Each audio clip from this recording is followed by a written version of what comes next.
लोहे की दुकान में अपने पिता के साथ काम कर रहे एक बालक ने अचानक ही अपने पिता से पूछा, पिताजी, इस दुनिया में मनुष्य की क्या कीमत होती है?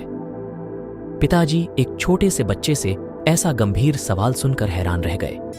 फिर वे बोले, बेटे, एक मनुष्य की कीमत आंकना बहुत मुश्किल है, वो तो अनमोल है।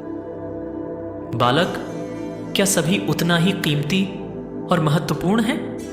पिताजी, हाँ बेटे। बालक कुछ समझा नहीं। उसने फिर सवाल किया, तो फिर इस दुनिया में कोई गरीब तो कोई अमीर क्यों है? किसी की कम रिस्पेक्ट तो किसी की ज्यादा क्यों होती है? सवाल सुनकर पिताजी कुछ देर तक शांत रहे और फिर बालक से स्टोर रूम में पड़ा एक लोहे का रॉड लाने को कहा। रॉड लाते ही पिताजी ने पूछा, इसकी क्या कीमत होगी? बालक, 200 रुपए।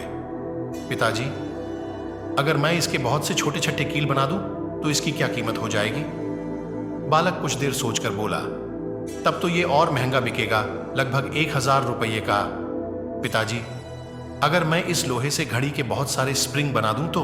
बालक कुछ देर गणना करता रहा और फिर एकदम से उत्साहित होकर बोला, तब तो इसकी कीमत बहुत ज्यादा हो जाएगी। फिर पिताजी उसे समझाते हुए बोले, ठीक इसी तरह मनुष्य की कीमत इसमें नहीं है कि अभी वो क्या है, बल्कि इसमें है कि वो अपने आप को क्या बना सकता है। बालक अपने पिता की बात समझ चुका था।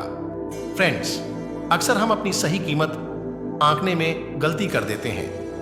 हम अपनी प्रेजेंट स्टेटस को देखकर अपने आप को वैल्यूलेस समझने लगते हैं, लेकिन हम में हमेशा अथाह शक्ति होती है। हमारा जीवन हमेशा संभावनाओं से भरा होता है। हमारी जीवन में कई बार स्थितियां अच्छी नहीं होती हैं, पर इससे हमारी वैल्यू कम नहीं होती है। मनुष्य के रूप में हमारा जन्म इस दुनिया में हुआ है, इसका मतलब है हम बहुत स्पेशल और इंपॉर्टेंट हैं। हमें हमेशा अपने आप को इम्प्रूव करते रहना चाहिए और अपनी सही कीमत प्राप्त करने की दिशा में बढ़ते रहना चाहिए।